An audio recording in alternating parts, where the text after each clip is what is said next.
खाकी पैंट, सफेद कमीज, सर पर काली टोपी और हाथों में डंडा। ये सुनते ही आंखों के सामने तस्वीर उभर कर आती है राष्ट्रीय स्वयंसेवक संघ यानी आरएसएस की। तारीख 27 सितंबर 1925, दिन विजयादशमी, स्थान नागपुर।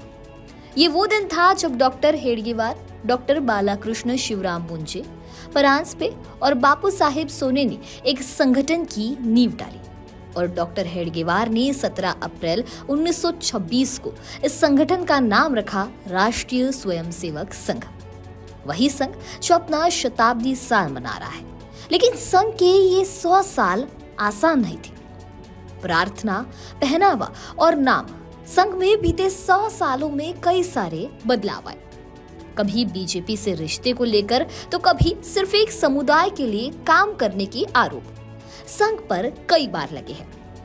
इस वीडियो में संघ के विदर्भ प्रांत कार्यवाहक अतुल मोघे से जानते हैं उन सभी आरोपों की सच्चाई और कुछ ऐसे सवालों, बदलाव के बारे में जिनके बारे में कई लोगों को अब तक नहीं पता। राष्ट्रीय स्वयंसेवक संघ 21 अक्टूबर 2026 को अपने 100 साल पूरे करने जा रहा है और इसी के चलते अभी 2 अक्टूबर 2025 को संघ की ओर से शताब्दी उत्सव की जो है वो शुरुआत होने वाली है। और इसी बीच हमारे साथ मौजूद है संघ से जुड़े हुए एक बहुत ही जाने माने विदर्भ के प्रांत कार्यवाहक अतुल मोघे जी। बहुत बहुत स्वागत है अतुल जी आपका। और संघ का कहीं न कहीं संघ की कहानियाँ कई सारी कही जाती है और संघ की विरासत अपने आप में ही बहुत गौरवशाली रही है। इसका इतिहास भी हमारी आज़ादी के पहले से जुड़ा हुआ है। आपसे कई सारी चीज़ें तो मैं जानना चाहूँगी, लेकिन सबसे पहला मेरा सवाल संघ के नाम से ही लेकर जुड़ा हुआ है। जैसे संघ की नींव जो है वो महाराष्ट्र में रखी गई थी, तो तब इसे महाराष्ट्र स्वयंसेवक संघ नाम क्यों नहीं दिया गया और कैसे संगठन का नाम चुना गया था? परम पूज्य डॉक्टर हेडगेवार जी ने संघ की जब स्थापना की तो उनके मन में ये पहले से ही संकल्पना स्पष्ट थी कि ये अखिल भारतीय संगठन बनेगा। और ठीक है कि नागपुर में उसकी स्थापना हुई, भारत के मध्यवर्ती स्थान पर हुई, लेकिन उसका जो दृष्टिकोण है वो भारत में फैले हुए सारे हिंदू समाज को हिंदू इस नाते संगठन करना, देश को परम वैभव को ले जाना, ये पहले से ही उनका ये था। उनका जो चिंतन था उस चिंतन में भी उन्होंने यही इसके बारे में ज़्यादा चिंता की थी, इतिहास का भी अच्छा अभ्यास किया था कि स्वतंत्रता हमने गंवाई क्यों। स्वतंत्रता क्योंकि वो तो 1925 की स्थापना है, तो हम लोग स्वतंत्रता का आंदोलन चल ही रहा था, तो उनका उस चिंतन को लेकर चले गए। काफ़ी लोगों से उनकी चर्चा भी हुई और उस चर्चा के माध्यम से उनको ध्यान में आया कि जब तक इस देश का प्रमुख समाज है जो इस देश को अपनी मातृभूमि मानता है, पुण्यभूमि मानता है, कर्मभूमि मानता है, इसके लिए जीने मरने की इच्छा रखता है, कुछ भी करने के लिए तैयार है, इसी के भलाई के लिए कुछ ना कुछ करना चाहता है, ऐसा जो हमारा समाज है वह समाज जब तक संगठित नहीं होगा तब तक स्वतंत्रता मिलेगी फिर से टिकेगी नहीं। और एक लगभग 700-800 वर्षों का हमारा ये संघर्ष का इतिहास रहा है और इसलिए फिर डॉक्टर साहब ने ये अखिल भारतीय दृष्टिकोण ही उनका उस समय रखा था।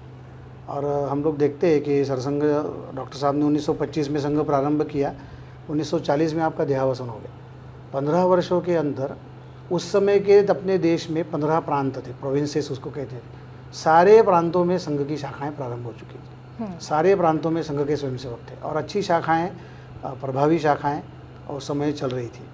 तो इसलिए महाराष्ट्र का नाम रखने का कोई कारण नहीं था उसमें, अखिल भारतीय दृष्टिकोण से ही उनका नाम रखना था।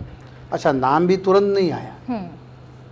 विजयादशमी 1925 के दिन संघ प्रारंभ किया और प्रत्यक्ष आज हम लोग जो नाम जानते हैं राष्ट्रीय स्वयंसेवक संघ, यह नाम संघ को मिला 17 अप्रैल 1926 को। अच्छा, तो तब तक तो सारे स्वयंसेवकों के मन में अपने संघ के सिवाय और कुछ नाम के बारे में चर्चा चल रही थी। तो डॉक्टर साहब की एक शैली थी कि संघ में कुछ भी अगर हमको कुछ बनाना होगा, कुछ तैयार करना होगा, कुछ हमारे कार्यक्रम तय करने होंगे, सबसे बातचीत करते थे, सबसे चर्चा करते थे। तो ऐसे ही उनके घर में बैठक हुई, उस बैठक में ये नाम के बारे में चर्चा हुई। डॉक्टर साहब के मन में कल्पना थी कि हमारा दृष्टिकोण ये राष्ट्रीय होना चाहिए और राष्ट्रीय दृष्टिकोण से ही उसके ओर चलना चाहिए। कार्यकर्ताओं की चर्चा चली, एक जरीपटका संघ नाम आया था। हाँ। जरीपटका इसके बारे में मैंने कुछ ऐसा किस्से आया। भी सुने थे। एक कार्यकर्ता ने कहा कि तरुण स्वयंसेवक संघ ऐसा नाम रखना चाहिए। फिर किसी ने कहा भारतीय स्वयंसेवक संघ ऐसा रखना चाहिए। उस समय भारतीय सेवाश्रम वगैरह ऐसे कुछ काम भी चल रहे थे। तो ऐसे लोगों की चर्चा होने के बाद में फिर वो शब्दों को एक एक पक्का करते करते करते राष्ट्रीय स्वयंसेवक संघ ऐसा नाम आया और इस राष्ट्रीय शब्द का एक अच्छी व्याख्या उस बैठक में पूछना डॉक्टर साहब ने रखी कि राष्ट्रीय क्यों रखना चाहिए। तो वो जो पूरा दृष्टिकोण उनका है कि सेतु हिमाचल फैला हमारा ये जो भारत देश है, सारे देश का सारा समाज ये संगठित हो जाए और संगठन करके संगठित समाज ही इस देश को आगे तक चला सकता है, टिका सकता है। वो भावना हमारी धूमिल हुई, इसलिए हम पर आक्रमण हुए और हम पारतंत्र में चले गए। तो इसलिए फिर वो राष्ट्रीय स्वयंसेवक संघ नाम हुआ और फिर वो तब से जो चल रहा है वो चल रहा है। हाल ही में संघ प्रमुख मोहन भागवत जी ने प्रार्थना को लेकर कहा था कि राष्ट्रीय स्वयंसेवक संघ से जुड़े लोगों के लिए प्रार्थना काफ़ी ज़्यादा मायने रखती है। इस प्रार्थना का भी काफ़ी रोचक इतिहास रहा है और जितना मैं जानती हूँ कि संघ की प्रार्थना जो पहले कुछ और थी और उसके बाद फिर अभी जो मौजूदा प्रार्थना है उसमें कई सारे वॉल्यूशन आए। तो मैं आपसे ये जानना चाहती हूँ कि नमो मातृभूमि से कैसे बनी नमस्ते सदा वत्सले मातृभूमि? संघ के उद्देश्य में तो ये तो पहले से ही पक्का है कि भारत माता की सेवा हमको करना है, भारत देश की सेवा करना है। और इसलिए महाराष्ट्र में वो प्रारंभ हुआ था और महाराष्ट्र में चलने की वजह से फिर उस समय ज़्यादातर करके मराठी सब संसद आते थे और यह प्रार्थना उस समय समाज के अंदर चलती भी थी। इसलिए फिर डॉक्टर साहब ने संघ की शाखा में नमो मातृभूमि जिथे जन्म लोमी, नमो आर्य भूमि जिथे वाडलोमी, पढ़ो देह माजात सदा ती नमीमी, ऐसी वो प्रार्थना उन्होंने ली। उसके बाद में और एक कड़ी उन्होंने हिंदी से उसको जोड़ लिया, प्रभु श्री राम के नाम से वो चलती थी। तो ऐसे दो कड़ी की एक दो स्टांजा इसको हम लोग कह सकते हैं, ऐसी वो प्रार्थना पहले चली थी। धीरे धीरे जब संघ का विस्तार हुआ और संघ सब प्रांतों में जाना चालू हुआ, यानी 1935-36 में ही लगभग वो सारे देश में फैल गया था। तो इन दिनों में फैलने के बाद में फिर ध्यान में आया कि सारे देश में जब इस प्रकार की प्रार्थना कह रहे हैं तो हिंदी वाली प्रार्थना थोड़ा जम रही है, लेकिन मराठी वाली प्रार्थना सबको जो सीखना पड़ रहा है। तो डॉक्टर साहब का तो पहले से दृष्टिकोण था कि अपना संघ ये अखिल भारतीय रहेगा, इसका दृष्टिकोण भी अखिल भारतीय रहेगा। तो फिर अखिल भारत में चलेगी, ऐसी कौन सी प्रार्थना हो सकती है। 1939 में 1939 में अपने यहाँ वर्धा के पास सिंधी में वहाँ एक संघ की एक चिंतन बैठक हुई जिसमें 10-12 लोग वहाँ उपस्थित थे। उसमें पूजनीय गुरुजी भी थे और उस समय के तत्कालीन ज्येष्ठ सब कार्यकर्ता थे। आने वाले समय में संघ का कुल मिलाकर स्वरूप, संघ के कार्यक्रम, संघ की एक कुल मिला के दिशा और ये सारे उस समय तय हुए। उसके साथ में उसमें प्रार्थना का भी एक विषय आया था कि प्रार्थना भी ऐसी बननी चाहिए कि जो सारे देश में हम लोग एक साथ उसको गा सकें। क्योंकि जब हम लोग कहते हैं कि सारे समाज को अगर एक सूत्र में बांधना है तो कुछ ना कुछ सूत्र हमको एक देने पड़ेंगे और इसलिए फिर तब तय हुआ कि भगवा ध्वज यह हमारा गुरु रहेगा। संघ की प्रार्थना सारे देश में एक ही रहेगी। भारत माता की सेवा करना यही हमारा कार्य रहेगा। अंदर चलने वाले कार्यक्रम अपने अपने प्रांत स्थान से अलग अलग हो सकते हैं।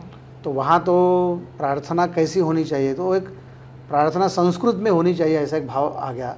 और फिर सबने प्रार्थना में क्या होना चाहिए वो भाव के बारे में चर्चा की। फिर वो सारा भाव उन्होंने लिखा कि प्रार्थना में क्या होना चाहिए, हम प्रार्थना कर रहे हैं तो प्रार्थना का अर्थ क्या है, फिर संकल्प उसमें आता है क्या, उसके बाद में भगवान से कुछ मांगना है क्या, फिर भारत माता से कुछ मांगना है क्या, वगैरह वगैरह ऐसी सब चर्चा होकर एक उसका एक प्रारूप बना।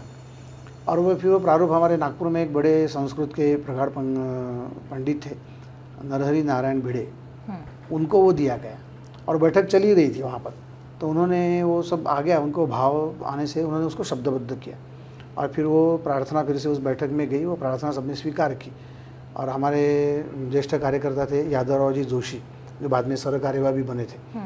तो सर कार्यवाह यादव उस समय नहीं थे, यह तरुण थे, लेकिन संगीत के अच्छे जानकार थे, अच्छे गायक थे। पंडित भीमसेन जोशी आपके गुरुबंधु भी थे।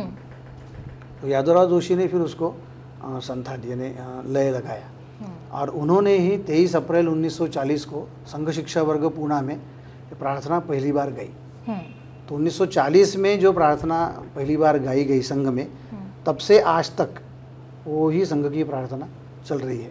ये पूरा भारत माता का इसमें गौरव है, वर्णन है।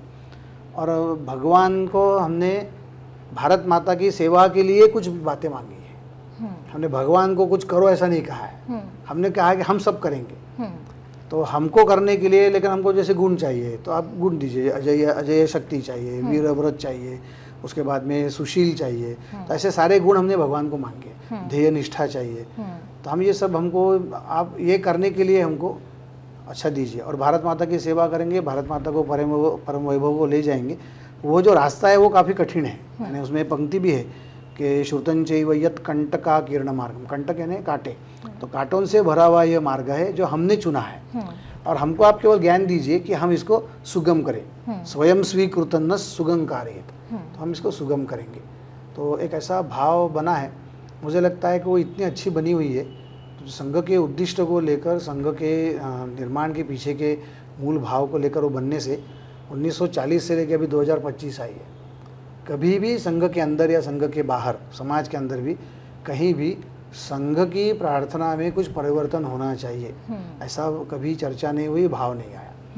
और आज जिस प्रकार की स्थिति अपने देश की है, उसमें तो यह प्रार्थना सारे समाज की प्रार्थना होनी चाहिए।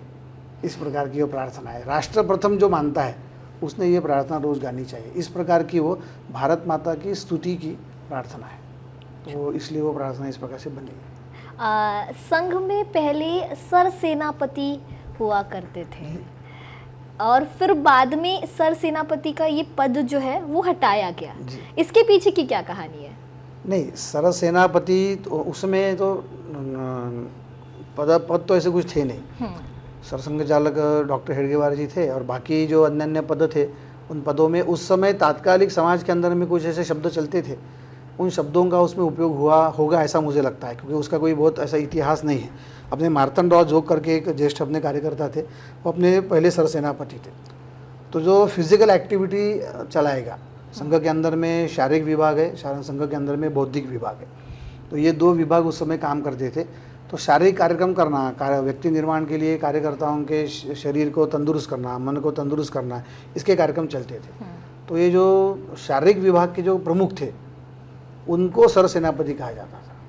बाकी उनका काम था ऑर्डर देना, शारीरिक कार्यक्रम करवाना, अनुशासन रखना, अनुशासन सिखाना, इस प्रकार का। आज वो ही कार्यकर्ता का नाम शारीरिक शिक्षण प्रमुख ऐसा नाम हो गया, क्योंकि फिर वो एक कार्य विभाग बना। संघ के अंदर आने वाले प्रत्येक व्यक्ति का शारीरिक, बौद्धिक, मानसिक यह विकास होने के लिए जो कार्यक्रम हम करते हैं उसके लिए फिर कार्य विभाग बने।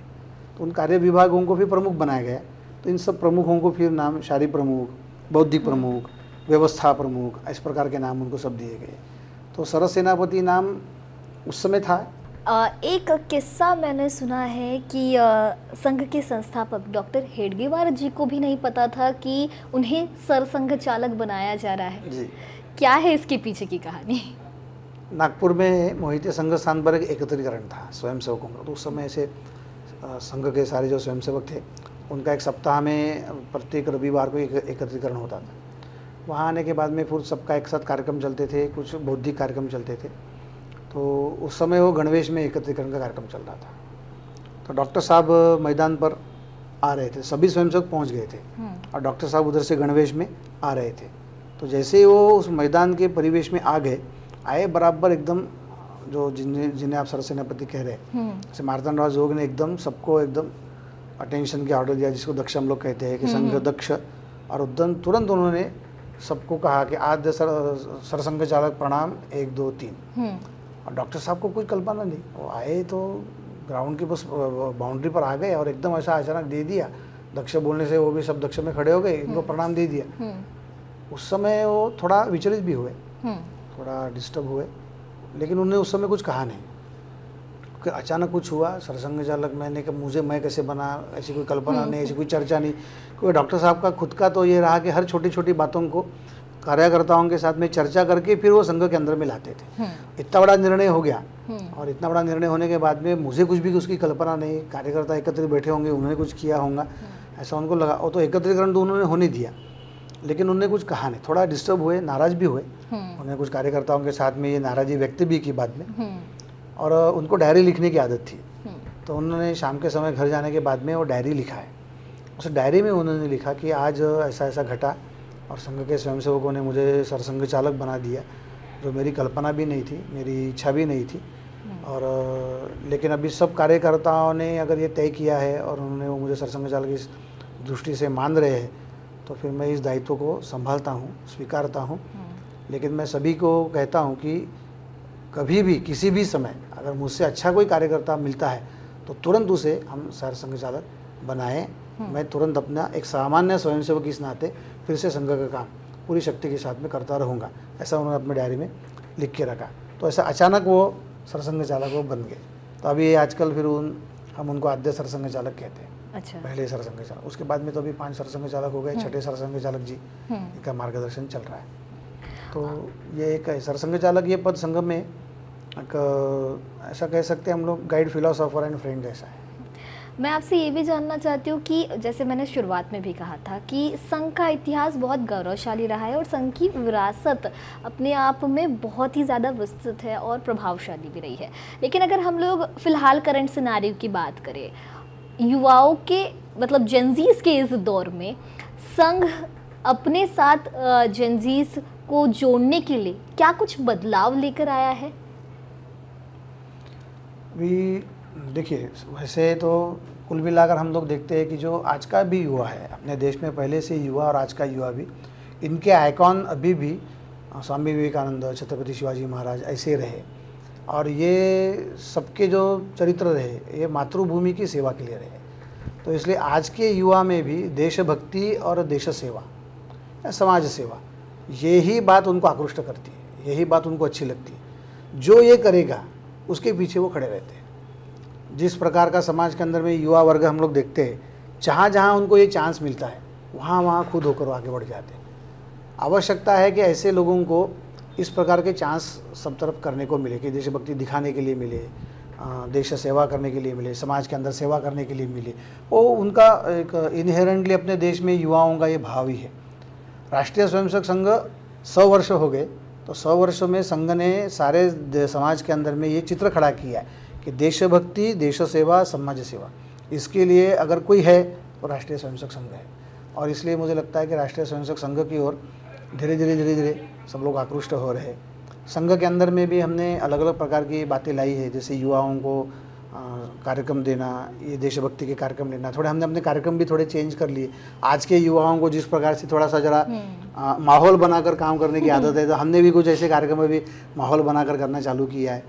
एक जॉइन आरएसएस इस नाते भी एक सिस्टम चालू करके रखी है, काफ़ी वर्ष पिछले 7-8 साल से है। अभी हम लोग तो ये कह ही सकते हैं कि रोज़ इंटरनेट के माध्यम से, एक मेल के माध्यम से I want to join the RSS ऐसा कहकर फिर संघ के साथ जुड़ने वाले हर रोज़ लगभग 400-500 युवा देश में है कि जो रोज़ मेल डालते कि मुझे आरएसएस के साथ भी जुड़ना है। दे डोंट नो कि आरएसएस कैसे करना, क्या करना, किस प्रकार से जाना, लेकिन एक मेल उनको मिल गया है। तो फिर हम उसकी एक रचना बनाई है। वो फिर मेल लेते हैं, उनके घर जाते हैं, उनसे बात करते हैं, उनकी क्या कल्पना है, उसके हिसाब से फिर उनको संघ के विविध प्रकार के कार्यक्रमों को जोड़ते हैं। एक समय था कि संघ को जुड़ना यानी संघ की शाखा में आना। अब संघ का व्याप बहुत बढ़ गया है, संघ का विस्तार भी हो गया, संघ के काम भी बहुत हुए हैं। तो धीरे धीरे लोग उन कामों को देखकर वो अच्छे लगते हैं, तो फिर कामों के माध्यम से संघ के साथ में जुड़ते हैं। तो हम भी उनकी रुचि के अनुसार उनको उस प्रकार के कामों में जोड़ते हैं। तो अभी एक आज की सीरीज 100 वर्षों के बाद में ऐसी आई है कि संघ में हर व्यक्ति के लिए कुछ न कुछ उसकी रुचि के अनुसार काम है। आप कुछ भी प्रकार की रुचि दिखिए, आपको अगर ऐसा लगता है कि मैं थोड़ा सा मिलिट्री में नहीं जाना चाहता लेकिन मुझे अनुशासन चाहिए, तो अनुशासन के लिए कार्यक्रम है। आपको लगता है कि मैं कुछ अच्छे लेख लिख सकता हूँ, कुछ अच्छी बातें कर सकता हूँ, तो उसके लिए भी अपने पास में काम है। कुछ सेवा के कार्यक्रम करने होंगे, समाज की सेवा करने होंगे, तो उसमें भी हम लोग काम कर रहे हैं। आज लगभग 1.5 लाख से ज़्यादा सेवा प्रकल्प संघ के स्वयंसेवक सारे देश में चला रहे, और कहीं पर भी शासन का कोई वहाँ पर सहभाग नहीं, समाज का सहभाग लेकर हम लोग कर रहे। तो लोग धीरे इसके साथ में जुड़ते जा रहे हैं अभी। और इसलिए हम लोग कह सकते हैं कि संघ है 100 वर्ष का, लेकिन अभी भी युवा है, अभी भी युवा है। एक थोड़ा सा ऑफ बिट सवाल मैं आपसे पूछना चाहूँगी कि संघ पर कई सारे एलिगेशंस लगे और कुछ लोगों का मानना है कि संघ सिर्फ एक कम्युनिटी को बढ़ाने का काम करता है, सिर्फ एक कम्युनिटी के हित में काम करता है। अब ऐसी कई सारी बातें हमेशा ही संघ को लेकर होती है, आप क्या कुछ बताएंगे? नहीं, तो अभी तो क्या है, 100 वर्ष का समाज के सामने संघ का काम चल रहा है। हमारा छुपा काम कुछ भी नहीं, ये भवनों के अंदर हमारा कुछ चलता नहीं, हमारा चलता है ग्राउंड के ऊपर। सारी दुनिया उसको देख सकती है, ग्राउंड पे आकर कार्यक्रम देख सकते हैं। तो इसका यही मैं कहूँगा कि 100 वर्ष से संघ काम कर रहा है, और तो भी लोगों के मन में अगर भ्रम है तो लोग अभी अज्ञान के अपने पर्दे को हटाना नहीं चाहते, वो अभी भी अज्ञान में रहना चाहते हैं। कुछ लोग ऐसे हैं कि जिनको ऐसा लगता है कि संघ के इस प्रकार की शक्ति, संघ के विचार को लेकर अगर लोग चलेंगे तो हमारा कुछ स्वार्थ उसमें दब जाएगा, हम पूरा नहीं कर पाएंगे, वो लोग विरोध करते हैं। अन्यथा हमारा तो अनुभव ऐसा है कि समाज में हम कहीं पर भी जाएं, संघ को स्वीकार है, संघ को स्वीकार कर रहे हैं, संघ के साथ जुड़ना चाहते हैं, जुड़ रहे हैं, मांग कर रहे हैं कि हमको कुछ करना है, आप हमको बताइए। हम थोड़ा कम पड़ रहे हैं, हर किसी व्यक्ति को अपने सारे सिस्टम में एडजस्ट करने के लिए हम कम पड़ रहे हैं। हम भी अपनी गति बढ़ाने का प्रयास कर रहे हैं, लेकिन ऐसा भी नहीं हो रहा है। अब जो संभ्रम है लोगों के मन में, जो अज्ञान है, वो अज्ञान थोड़ा उनको दूर करने के लिए हम एक आह्वान इतना कर सकते हैं कि आप प्रत्यक्ष संघ के हाथ में जुड़िए। तो अगर आप संघ में आएंगे नहीं, संघ की शाखा से जुड़ेंगे नहीं, संघ के प्रत्यक्ष कामों के साथ में जुड़ेंगे नहीं, तब तक आपको संघ ध्यान में नहीं आएगा। बाकी वृत्तपत्र में कुछ पढ़कर या और किसी के मत से अगर हम आगे बढ़ेंगे तो जीवन भर ऐसे ही अंधेरे में रहेंगे। तो ऐसा नहीं है, और स्वागत है सब तरफ में संघ का। और अब देखिए धीरे धीरे विरोध भी कम हो रहा है। एक समय था कि जिस समय ये विरोध हुआ, लेकिन अब नहीं है ऐसा विरोध। थोड़ा सा और पॉलिटिकल में जाना चाहूँगी। बीजेपी और संघ का रिश्ता, इसे लेकर कई सारी बातें होती है। और इसी बीच अभी बीजेपी का अगला राष्ट्रीय अध्यक्ष कौन होगा? क्या बिहार चुनाव के पहले बीजेपी को नया राष्ट्रीय अध्यक्ष मिल जाएगा? क्योंकि कहा यह जाता है कि जब तक संघ से अनुमति नहीं मिलती तब तक बीजेपी का राष्ट्रीय अध्यक्ष चुना नहीं जाता। ऐसा नहीं है। मैं तो क्या है कि विदर्भ प्रांत का कार्यकर्ता हूँ, और भाजपा का अखिल भारतीय अध्यक्ष चुनना तो अखिल भारत स्तर पे सब चलता है, लेकिन तो भी कुल मिलाकर जो जानकारी अपने पास में है उसके अनुपात में हम लोग देखेंगे तो बीजेपी में संघ के स्वयंसेवक हैं। तो बीजेपी एक स्वतंत्र पार्टी है, वो राजनीतिक क्षेत्र में काम करती है। राष्ट्रीय स्वयंसेवक संघ समाज के अंदर काम करता है, और समाज में बहुत से क्षेत्र हैं, उसमें एक राजनीति है। और इसलिए संघ भाजपा का संबंध इतना ही है कि भाजपा में संघ के स्वयंसेवक हैं, और संघ के स्वयंसेवक है तो संघ क्या करता है कि संघ के स्वयंसेवक समाज के विविध क्षेत्र में काम करता है। तो अपना संघ का स्वयंसेवक सब समाज के क्षेत्र में काम करेगा तो संघ के संस्कारों को लेकर वहाँ पर अच्छी तरह से काम कर पाए। वो काम कर रहा है कि नहीं कर रहा है, ठीक कर रहा है नहीं कर रहा है, जो उद्देश्य से लेकर हम लोग आगे जा रहे हैं वो उद्देश्यों को ठीक से बराबर वहाँ प्रतिपादित कर रहा है कि नहीं, उसके अनुसार में वो काम कर रहा है कि नहीं, ये देखने का हमारा एक स्वाभाविक दायित्व है। तो हम उनसे वो उस प्रकार का संबंध रखते हैं। ऐसे अभी आज देखेंगे तो लगभग एक समाज के ऐसे 37 क्षेत्र है कि जो 37 क्षेत्रों में संघ के स्वयंसेवक काम करते हैं, जो अब अखिल भारत स्टेटस पे पहुँचे। जैसे भारतीय जनता पक्ष हम लोग देखते हैं ऑल इंडिया पार्टी है, वैसे संस्कार भारती है, संस्कृत भारती है, अखिल भारतीय विद्यार्थी परिषद है, भारतीय मजदूर संघ है, किसान संघ है, विश्व हिंदू परिषद है। तो ये सारे संघ के स्वयंसेवकों ने प्रारंभ किए हुए क्षेत्र है, समाज को व्याप्त करने वाले क्षेत्र है। तो इनके साथ में हम लोग केवल समन्वय रखते हैं। तो हमारी समन्वय की बैठक होती है, और वो समन्वय की बैठक हमारी अखिल भारत स्तर से लेके ज़िला स्तर तक की उसकी एक रचना अच्छी बनी है। तो ये सारे कार्यकर्ता एक 2-3 महीने में एक बार आ जाते हैं, अपने अपने कार्यक्रमों की चर्चा करते हैं, और वो सारी चर्चा वगैरह करने के बाद में एक दिशा लेकर हम लोग चलते रहते। तो इतना ये संघ का काम है। बाकी ये सारे विविध क्षेत्र जो है ये सारे स्वतंत्र है, स्वायत्त है, स्वयंपूर्ण है और स्वावलंबी भी है। और हम चाहते हैं कि जल्दी से जल्दी स्वावलंबी बने। जो नहीं बना होगा उसके पीछे लगते हैं कि भाई तुम पूरी तरह से स्वावलंबी बन जाओ। समन्वय के बैठक में रहता है, चर्चा वो करते हैं। अब अखिल भारतीय अध्यक्ष की चर्चा मेरे साथ नहीं करेंगे क्योंकि मैं छोटा प्रांत का कार्यकर्ता हूँ। हो सकता है कि वो अखिल भारत अधिकारियों से मार्गदर्शन ले। अभी अपने प्रांत के अध्यक्ष बने, अपने महाराष्ट्र राज्य के अध्यक्ष बने, कौन बनने वाले हैं उनकी हमारी मेरे साथ कोई चर्चा नहीं है, लेकिन वो बन गए, उनका स्वागत है। तो वो अपना निर्णय लेते हैं। ऐसा लोगों को लगता है भाजपा को कंट्रोल करने वाले संघ है, लेकिन कंट्रोल नहीं करते हम लोग, साथ मिलकर चलते हैं। एक क्षेत्र में काम करने वाले हमारा स्वयंसेवक है तो स्वयंसेवक ठीक ठाक वहाँ काम करे, इतना हमारी भूमिका है, वो हम लोग वहाँ भूमिका रखते हैं। हमको कुछ लगता है तो हम उनको ज़रूर बताते हैं। समाज के अंदर हम भी काम करते हैं, उनके बारे में कोई धारणा बन रही है, उनके बारे में कुछ विषय आते हैं तो हम उनको कहते हैं कि भाई इस प्रकार के विषय चल रहे हैं, आप थोड़ा देखिए, क्योंकि वो क्षेत्र के वो मास्टर है, हम नहीं है, हम सामाजिक क्षेत्र के मास्टर हैं। एक सवाल आपसे बस जाते जाते यही था कि 2 अक्टूबर के लिए जो तैयारियां चल रही है उसे लेकर कितना भव्य कार्यक्रम होने वाला है, क्या कुछ बताएंगे आप? अभी इस वर्ष तो 2 अक्टूबर को विजयादशमी आई है, तो दोनों से एक अच्छा दिन है। महात्मा गांधी जी, लाल बहादुर शास्त्री जी की जयंती भी आई है, विजयादशमी भी आई है। संघ विजयादशमी का ही दिन उसको करता है। संघ का वर्धापन दिन है, लेकिन वो वर्धापन दिन इस नाते कार्यक्रम नहीं करता, वो विजयादशमी उत्सव ही मनाता है।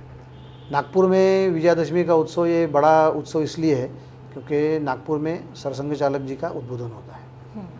गत काफ़ी वर्षों से सरसंघ चालक जी का यह उद्बोधन, जब से संघ थोड़ा एक सेंट्रल स्टेज पर आ गया, समाज के इसमें भी आ गया, मीडिया में भी जब आ गया, तो सरसंघ चालक जी के इस उद्बोधन को एक पॉलिसी स्पीच इस नाते उसकी ओर देखा जाता है। तो इसलिए थोड़ा सा अटेंशन पे भी लोगों का उसका बढ़ गया है। और एक विजयादशमी का उत्सव है, धर्म की विजय का, सत्य की विजय का दिन है, शक्ति प्रदर्शन का भी दिन है, 9 दिन का शक्ति जागरण के बाद में, तो शक्ति प्रदर्शन भी वहाँ होता है, तो शारीरिक प्रदर्शन भी होते हैं, कार्यक्रम भी चलते हैं। और इस वर्ष तो योग अच्छा है कि 100 वर्ष पूर्ण हो रहे हैं, 101वां विजयादशमी है वो, और सरसंघ चालक जी का मार्गदर्शन भी है। अपने पूर्व राष्ट्रपति रामनाथ कोविंद साहब भी इस कार्यक्रम में अतिथि इस नाते आने वाले हैं, तो उनका भी मार्गदर्शन होगा। कुल मिलाकर नागपुर में एक अच्छा वातावरण है, सारे स्वयं उत्साह भी है अच्छा, और स्वयंसेवक बस 2 तारीख की राह देख रहे हैं अभी कि कब हम पहुँचे और कार्यक्रम में सहभागी हो जाए। अभी जो 27 सितंबर को पथसंचलन का कार्यक्रम हुआ, वो भी एक अभूतपूर्व इस प्रकार का नागपुर में कार्यक्रम हुआ, तो स्वयंसेवकों की संख्या भी अच्छी रही, और किसी भी प्रकार की कोई नैसर्गिक बाधा भी स्वयंसेवकों को भी रोक नहीं सकती। इस प्रकार का एक अच्छा चित्र स्वयंसेवकों ने वहाँ खड़ा किया। हजारों स्वयंसेवक पथसंचलन में आए, और जिस समय वो चौक में सारे 3 दिशा से संचलन आने चाहिए उसी समय वो पहुँचे, तो उसका एक वातावरण भी समाज के अंदर में अच्छा बना है। तो इस बार अच्छा एक वातावरण कर रहे, सोच रहे कि हम एक 20-1 हज़ार संघ के स्वयंसेवक गणवेश में उस कार्यक्रम में उपस्थित रहे, और 50-60 हज़ार लोग उस नागरिक इस नाते उस कार्यक्रम को देखने के लिए आए। ऐसा एक कार्यक्रम वहाँ पर होना चाहिए, ऐसे एक प्रयास हम सब तरफ कर रहे हैं, और सबसे निवेदन है कि आप ज़रूर आए कार्यक्रम को, आप भी आइए कार्यक्रम करने के देखने के लिए। और एक संघ का, सरसंघ चालक जी का मार्गदर्शन भी सारे देश के लिए एक अद्भुत इस प्रकार का रहता है। तो आने वाले समय में किस प्रकार से संघ काम करेगा, किस दिशा में वो अपना विस्तार करेगा, इसकी एक अच्छी स्पष्ट रूपरेखा उनके मार्गदर्शन में हमको मिलने वाली है। समाज के लिए भी आह्वान रहता है, तो समाज भी वो देखने के लिए, सुनने के लिए ज़रूर आए, ऐसी एक प्रार्थना इस नाते मैं आप सबसे करना चाहता हूँ। बहुत बहुत शुक्रिया अतुल जी, आप हमारे साथ जुड़े और संघ की विरासत से जुड़ी, इतिहास से जुड़ी कई सारी जो कहानियां थी उन्हें आपने बताया। बहुत बहुत शुक्रिया। राष्ट्रीय स्वयंसेवक संघ में बीते 100 साल में हुए बदलाव, संघ के कार्य, इतिहास और बीजेपी के साथ उनके रिश्तों को लेकर आपकी क्या राय है, हमें कमेंट सेक्शन में जरूर बताइए। वीडियो पसंद आया होगा तो इसे लाइक और शेयर करना ना भूलें, और ऐसे ही तमाम अपडेट से जुड़े रहने के लिए बने रहे नव भारत लाइव के साथ।